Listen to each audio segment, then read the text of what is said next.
Thousands of Muslims from China's Uyghur minority group are working under coercive conditions at factories that supply some of the world's biggest brands, a new report says.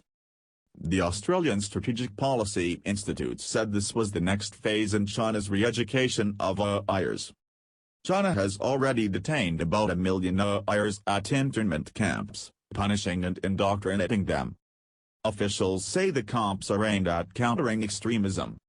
The ASPI report comes after a senior Chinese official told reporters in December that members of the minority group being held in the camps had now graduated. What does the report say?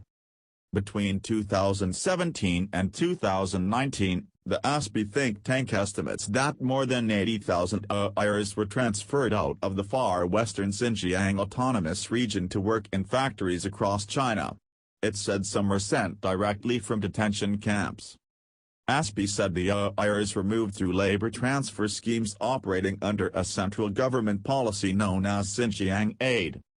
The report said it was extremely difficult for Uighurs to refuse or escape the work assignments, with the threat of arbitrary detention hanging over them.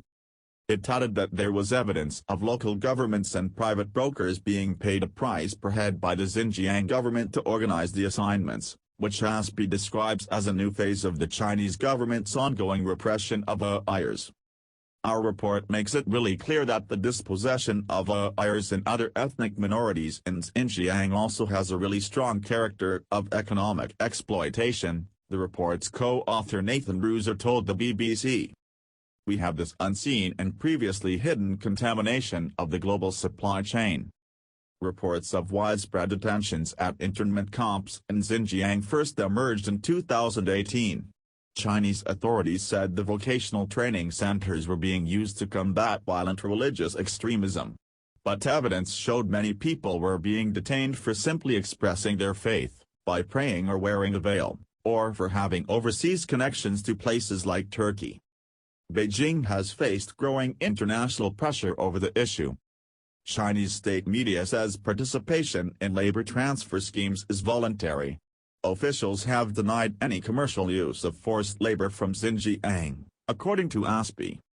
Where are they working? ASPI said it had identified 27 factories in 9 Chinese provinces that had been using Uyghur labor transferred from Xinjiang since 2017. It said the factories claimed to be part of the supply chain for 83 well-known global brands, including Nike, Apple, and Dell.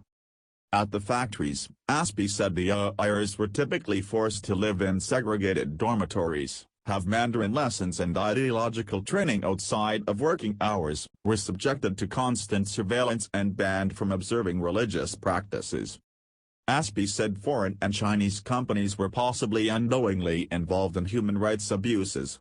It called on them to conduct immediate and thorough human rights due diligence on their factory labor in China. The Washington Post visited a factory mentioned in the report, which produces trainers for sports giant Nike. It said it resembled a prison, with barbed wire, watchtowers, cameras and a police station. We can walk around, but we can't go back to Xinjiang on our own, one Uyghur woman told the newspaper at the gates of the factory in the city of Lakesea.